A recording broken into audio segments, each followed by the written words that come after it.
सास बनने की ट्रेनिंग। सुधा के बेटे की शादी होने वाली थी और वो इतनी एक्साइटेड थी कि आज मैं ऊपर आसमान नीचे, आज मैं आगे जमाना है पीछे। अरे हाँ भाग्यवान, तू सबसे आगे ही है। लेकिन हुआ क्या है? सास बनने वाली हूँ मैं। अरे घर में एक नया सदस्य आ जाएगा, कितना अच्छा लगेगा ना। आप और राहुल तो ऑफिस चले जाते थे और मैं पागल की तरह घर में अकेली। अब तो मेरा साथ देने वाली आ रही है इस घर में। बहुत बहुत बहुत खुश हूँ मैं। ओहो ठीक है बेगम, लेकिन अपनी खुशी को लगाम लगा कर रखो। क्या पता कैसी आए, तुम्हारा साथ देने वाली आए या फिर ऐसी आ जाए जो तुम्हारी शक्ल देखना भी पसंद ना करती हो। ऐसा क्यों बोल रहे हैं जी? शुभ नहीं बोल सकते तो अशुभ तो ना बोले। अच्छा जल्दी से तैयार हो जाओ, चांदनी चौक जाना है शादी की शॉपिंग के लिए। हाँ हाँ, थोड़ी सुबह तो हो जाने दो, दुकानें बाजार खुल तो जाए। तुम सच में ना पागल हो गई हो बहू के आने की खुशी में। बेटा माँ की हरकतें देख रहा था। वो सारी बात फोन पर अपनी होने वाली बीवी राशि को बताता है। फिर पता है क्या हुआ? माँ ना सुबह 6 बजे ही पापा को चांदनी चौक जाने को कहने लगी। दूसरी तरफ राशि कहती है, अरे वाह, ये तो बहुत अच्छी बात है ना। सास इतना सोचने वाली मिल रही है, और क्या चाहिए। मैंने भी सोचा है मम्मी जी के साथ बहुत प्यार से रहूंगी, उनका ख्याल रखूंगी और प्यार करूंगी। राहुल भी खुश था। लेकिन बाजार में सुधा जी और उनके पति को एक अजीब सी दुकान दिखती है जिसके बाहर लिखा होता है, हमारे यहाँ सास बनने की ट्रेनिंग दी जाती है। ये देखिए जरा, लग रहा है आजकल के लोगों को कोई काम नहीं है। अरे सास बनने की भी ट्रेनिंग होती है क्या? दुकान के सामने एक पिंजरा था, उसमें एक तोता बंद था। सुधा की बात सुनकर तोता बोल पड़ता है, अरे नादान औरत, अगर सास सही तो पूरा घर सही रहता है, परिवार बंधा रहता है और आने वाली जनरेशन संस्कारी होती है। लेकिन तू क्या समझेगी? जा जा आगे जा। ओए, तोते बड़ा बोल रहा है, क्यों आगे जाऊं? मैं नहीं जा रही। देखा देखा, तेरे जैसी औरत को तो सास बनने की ट्रेनिंग लेनी ही चाहिए। निकाल 1000 रुपए और जान दर, नहीं तो पूरी जिंदगी रोती रहेगी। सुधा को तोते की बात में दम लगता है। ए जी, निकालो ना जरा 1000 रुपए। अरे पागल हो क्या? जानवर की बात में आ रही हो? किस पागल आदमी की सुन रही हो, जिसे ये भी नहीं पता कि तोता जानवर नहीं पक्षी होता है।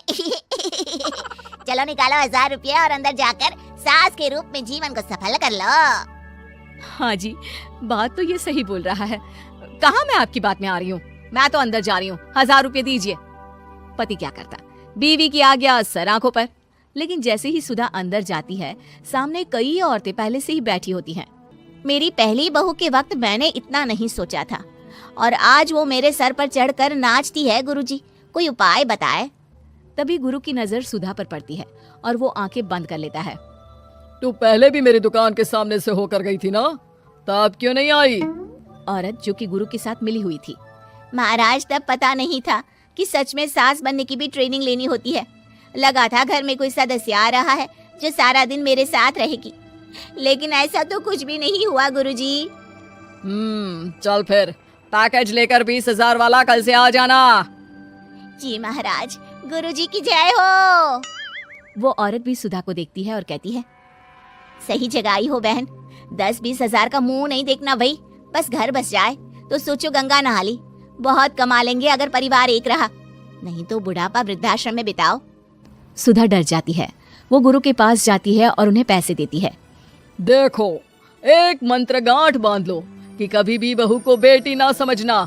जितना दबा कर पहले दिन से रखोगी, धीरे धीरे प्यार दोगी तो मान रखेगी, नहीं तो। ना जी ना गुरुजी, समझ गई।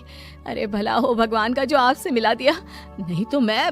हाँ आगे बढ़ते जाए, पीछे और भी लोग हैं, सबको मौका दें। सुधा घर आ जाती है।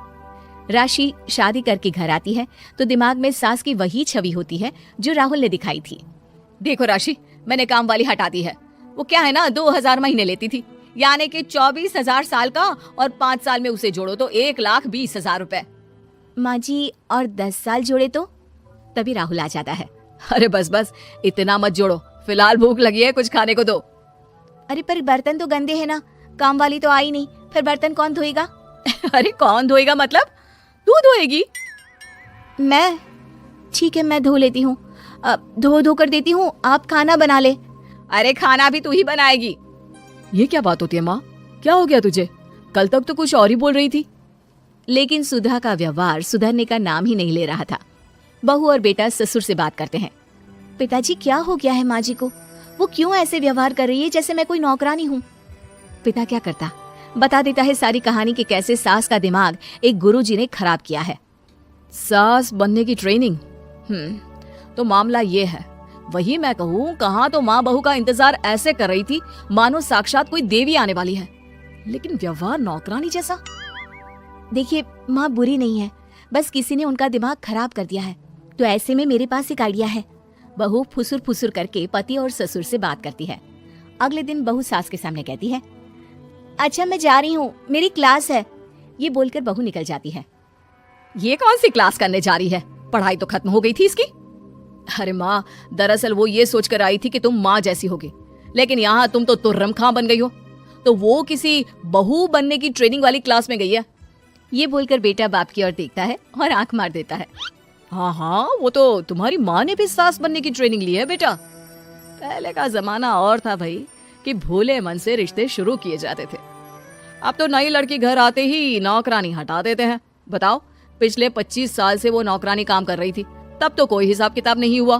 अरे पापा, आप भी माँ को बोल रहे हैं? अरे माना, वो माँ समझ कर आई, घर में खुशहाली रखने के लिए हमेशा आप लोगों के साथ उठती बैठती, माँ को कभी जवाब नहीं दिया। लेकिन माँ की क्या गलती? अरे दादी ने भी तो ऐसा ही किया होगा ना माँ के साथ, तभी तो माँ अपनी बहू के साथ ऐसा कर रही है। नहीं, वो तो बहुत अच्छी थी।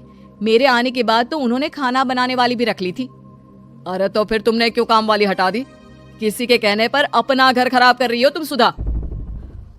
अब बहू भी गई है ट्रेनिंग लेने, पता नहीं क्या सीख कर आएगी। नहीं, मैं अभी जाकर उसे ले आती हूँ। तभी बहू वहां पर आ जाती है। नहीं माँ जी, मैं कहीं नहीं गई थी, मैं तो सिर्फ आपके लिए ये नई साड़ी लेने गई थी। अब तो सब ठीक है ना?